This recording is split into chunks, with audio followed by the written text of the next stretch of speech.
بسم اللہ الرحمن الرحیم۔ السلام علیکم فرسٹ ایئر۔ آج ہم نے حضرت عثمان پر لگائے گئے الزامات کو دیکھنا ہے کہ وہ کون سے الزامات تھے، ان کا تجزیہ ہم نے دیکھنا ہے کہ جو حضرت عثمان کو بدنام کرنے کے لیے جو اسپائی گروہ اور ان کے حامیوں نے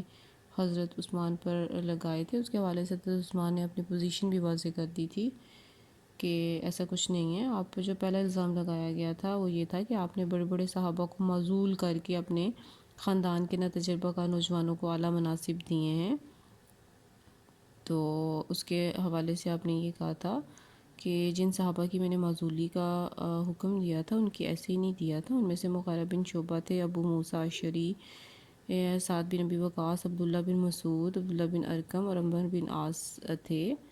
اور جو ہے اس کے حوالے سے آپ نے یہ کہا تھا کہ شروع سے یہ سنت رہی ہے، یعنی حضرت عمر فاروق کی بھی یہ سنت تھی اور مقبول کی بھی یہی بات تھی کہ آپ نے جو ان کو معزول کیا تھا، کچھ کو آپ نے اس لیے معزول کیا کہ جیسے مغیرہ بن شعبہ کی معزولی کی وجہ حضرت عمر کی وصیت تھی، اور اس کے علاوہ ابو موسیٰ اشعری کو آپ نے بصرہ کی گورنری سے معزول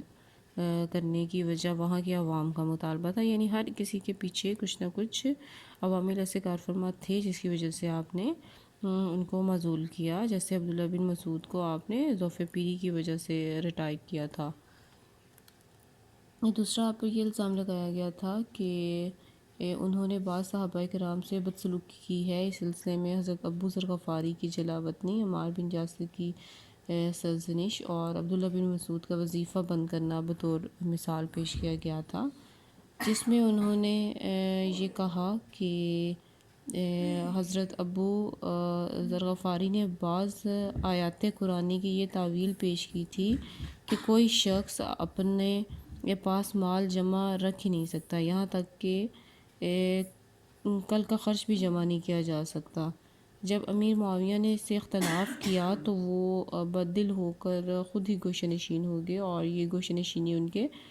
مزاج کے عین مطابق تھی۔ اور جہاں تک جلا وطنی والی بات ہے تو وہ ویسے ہی بے بنیاد تھی، کیونکہ عمار بن یاسر کے ساتھ کوئی سختی نہیں کی گئی تھی۔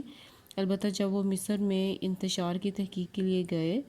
تو وہاں کے صبایوں سے متاثر ہو کر وہیں بیٹھ رہے تھے، اور جب حضرت عثمان نے احساس دلایا کہ تحقیقاتی کمیشن کا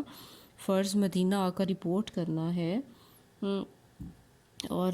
بتانا ہے تو مصر میں مقیم ہو جانا نہیں ہے، تو اس وجہ سے اور عبداللہ بن مسعود جو تھے انہوں نے اپنی ترتیب سے لکھے گئے قرآن پاک کے نسخے کو برقرار رکھنے پر مصر تھے، اور جو ہے وہ اس حوالے سے آپ نے جو تھی وہ کسی کو بھی بیجا جو تھی وہ سرزنش نہیں کی تھی۔ تیسرا ان پر یہ لگایا گیا تھا کہ حضرت عثمان غنی تھے اور بے پناہ فیاضی کا مظاہرہ کرتے تھے اور صلہ رحمی میں اپنی مثال آپ تھے۔ لوگوں نے یہ الزام لگایا کہ آپ اپنے بیت المال میں سے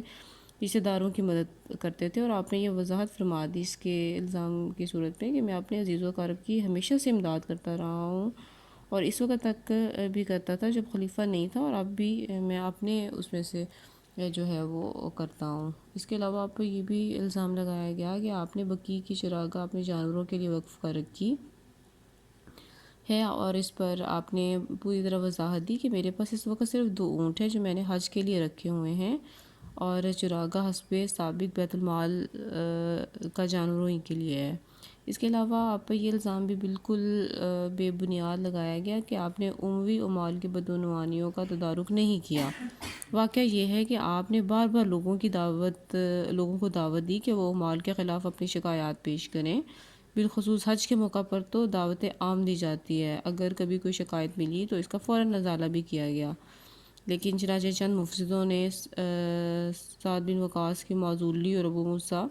اشعری کے تقرر ہی کا مطالبہ کیا تو آپ نے فوراً اس مطالبہ کو قبول فرما لیا تھا۔ اس کے بعد آپ پر یہ الزام لگایا گیا کہ آپ نے اسلامی قانون کے نفاذ میں اتصال یعنی سستی کی ہے، اور اس سلسلے میں عبداللہ بن عمر کے خلاف ہرمزان کے قتل کے مقدمہ اور ولید بن عقبہ پر شراب کے جاری کرنے میں تاخیر کا حوالہ دیا گیا ہے۔ تو اس پر آپ نے جو ہے وہ ان کو یہ جواب دیا تھا کہ کسی بھی کام تک پہنچنے کے لیے پہلے اس کی انویسٹیگیشن کی جاتی ہے، اور اس کے بعد جو ہے وہ معاملے تک جو ہے وہ پہنچا جاتا ہے، چونکہ ابھی میرے پاس کسی قسم کی کوئی بھی جو تھی وہ شرعی شہادت بھی موجود نہیں تھی، جس کی وجہ سے ان شہادتوں کو اکٹھا کرتے کرتے جو ہے وہ ہوا، یہ جو چیزیں ہوئی تھیں۔ اس کے بعد جو مفسدین ہیں ان کی طرف سے آپ پر اس بات پر بھی الزام لگایا گیا تھا کہ آپ نے مصطفی صدیقی کے علاوہ قرآن پاک کے باقی تمام نسخے تلف فرما دیے، اور حقیقت یہ ہے کہ امت مسلمہ پر یہ آپ کا بہت بڑا احسان ہے کہ آپ نے کتاب اللہ کے بارے میں شک و شبہ پیدا ہونے کے تمام دروازے بند کر دیے، اور یہ فیصلہ شورا کے مشورے سے ہوا، جیسا کہ حضرت علی نے فرمایا کہ اگر میں خلیفہ ہوتا تو وہی کرتا جو عثمان نے خلیفہ کی حیثیت سے کیا۔ اور اس کے بعد جو آپ پہ الزام لگایا گیا تھا وہ یہ تھا کہ آپ نے بدعات کو رواج دیا، اور ان کی وضاحت یہ کی گئی کہ آپ نے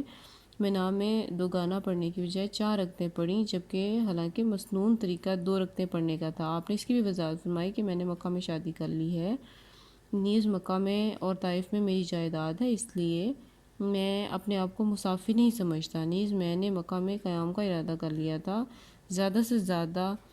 اس اجتہادی اختلاف کا نام دیا جا سکتا ہے، آپ کی نیت نیک تھی، اس لیے اس پر اعتراض جو کرنا بالکل ایک بے بنیاد تھا۔ تو یہ وہ تمام الزامات تھے جو بالکل بے بنیاد تھے جو آپ پر لگائے گئے تھے، اور کیونکہ جو سبائی گروہ تھا وہ آپ کے خلاف جو تھا وہ پوری ایک خطرناک عزائم لے کر جو تھے یہ چل رہے تھے، اور ان کا پورا طریقہ واردات جو تھا وہ سازشی تھا، جس کی وجہ سے آپ پر یہ تمام الزامات لگائے گئے، لیکن آپ نے ان تمام جو الزامات کا جو ہے وہ ان کو باقاعدہ طور پر جواب دیا تھا۔